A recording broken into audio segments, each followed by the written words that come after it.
advertising to all over the country, and maybe there will be.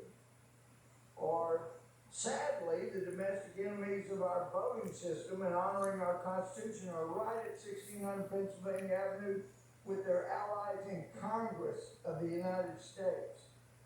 Those are all quotes from our speaker. Now, on our side, we didn't take those to be impeachable because we didn't believe she surely meant that. But by the Democrats taking this action, you're telling me, no, when we said those, we actually mean to incite violence.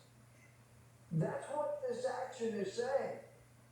Gohmert went on to assert Pelosi has now initiated half of all the impeachments ever conducted in U.S. history, but her efforts to remove President Trump are going nowhere. Meanwhile, Lieutenant Governor of Texas Dan Patrick denounced the far left's impeachment of President Trump as an unjustified political witch hunt. Specifically, the Lieutenant Governor said it is factually and morally wrong to blame all supporters of President Trump for the violent acts committed by a few people at the U.S. Capitol last week. I want to say to the TV cameras, the election was hijacked, there is no question.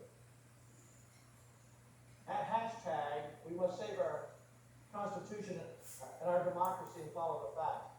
Did you ever think you'd ever stand up for something Nancy Pelosi said? My point is, it's the double standard. When Nancy Pelosi said those words, the election was hijacked, there is no question, we must save democracy and follow the facts, and Twitter did not cancel her, and American Express did not cancel her, and nor did AT&T or did Marriott. Meanwhile, President Trump has condemned the breaching of the Capitol and maintained mob violence goes against everything that he and his genuine supporters believe in. And he asserted violence and vandalism have no place in our country. Wednesday, in his speech on the floor, Gohmert warned that weaponizing impeachment to further personal political interests could destroy democracy in America. Now the message is, if you have a whim and you want to just go after a president, just go straight to the floor. No investigation, no judiciary committee, go straight to the floor. Use it as a political weapon as you wish. Despite Nancy Pelosi's multiple attempts to remove President Trump from office, many Republicans have challenged this and demanded that impeachment is not used to advance personal political interests, especially as families of those who died on Capitol Hill are still grieving. House Speaker Nancy Pelosi announces lawmakers could pay thousands of dollars in fines if they bypass metal detectors on the House floor.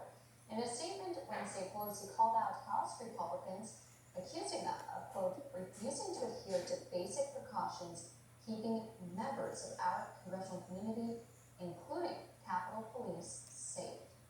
When the House returns to session, lawmakers will face a $5,000 fine for a first offense and a $10,000 fine for a second. The new rules are set to go into effect on January 21st. The president